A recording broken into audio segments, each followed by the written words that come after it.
Beauty for ashes. We used to sing a little song. He gives me joy in place of sorrow. He gives me love that casts out fears. He gives me sunshine for my shadow, and beauty for ashes dear. 1. In order to bring forth the sweetness, there has to be some suffering. To bring about the beauty of the flame, there must be ashes. Something must go to ashes. 2. Blessings come from suffering.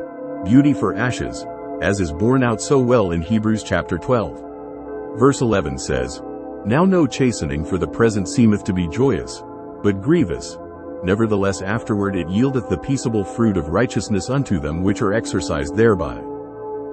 3. Praise is the voice of faith.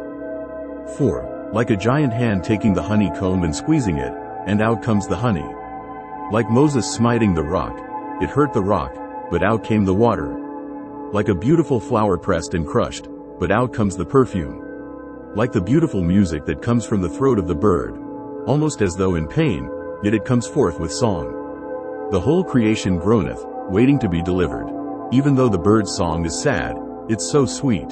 The groans are not murmurs, but songs of praise and thanksgiving to God. A sad, sweet song. As Wordsworth said, our sweetest songs are those that tell of saddest thoughts. The heart of stone had to be broken before the water could flow out to refresh the people.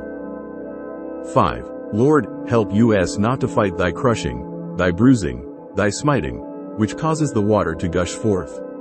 Help us not to quench that beautiful song, even if it's sad, to thank thee in spite of the sorrow. Help us to be willing to be smitten and crushed, to be squeezed and to be bruised, to be in agony, that we may give forth thy sweetness, thy fragrance, thy beauty, thy song, thy refreshing waters.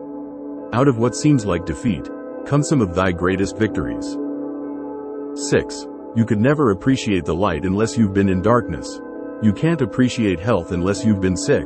You'll never appreciate joy until you've known sorrow. You can't appreciate God's mercy until you've known the devil's justice. Who comforteth us in all our tribulation, that we may be able to comfort them which are in any trouble, by the comfort wherewith we ourselves are comforted of God.